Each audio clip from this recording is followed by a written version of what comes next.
இன்றைக்கி நம்ம தமிழ் எழுத்து என்னென்ன இருக்குது, அது எப்படி உருவாச்சுன்னு பார்க்க போகிறோம். ஒரு டைப். ஸோ ஒரு எழுத்து அப்படின்னு இருக்குது அப்படின்னா, அந்த எழுத்தை நம்ம அச்சில் கோக்கணும் அப்படின்னா கண்டிப்பாக ஒலி வடிவம் மட்டும், அதாவது சவுண்டை வச்சு மட்டும் நம்மளை அச்சிலையோ எழுதவோ முடியாது. ஸோ ஒரு மொழியை பேசுகிறதுக்கு மட்டும்தான் அந்த ஒலி வடிவம் யூஸ் பண்ண முடியும். ஆனால் அதை எழுதணும், பிற்காலத்தில் வர சந்ததிகர்கள் எல்லாம் படிக்கணும் அப்படின்னு நம்ம நினச்சோம் அப்படின்னா கண்டிப்பாக ஒவ்வொரு மொழிக்கும் அதோடைய வடிவங்கள், எழுதக்கூடிய வடிவங்கள் இருக்கணும். தமிழ் மொழிக்கு உரித்தான ஒரு வடிவம் வரி வடிவம்.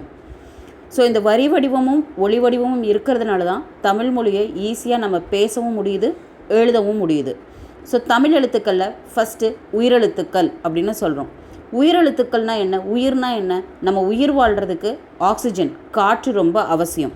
ஸோ அப்போ காற்றை யூஸ் பண்ணி அந்த எழுத்துக்கள் இயல்பாக பிறக்குது அப்படின்னா அதுதான் உயிரெழுத்துக்கள் அப்படின்னு ரொம்ப அழகாக சொல்லியிருக்காங்க. ஸோ இயல்பாக காற்று நம்ம வந்துட்டு எப்போல்லாம் வெளிப்படும்?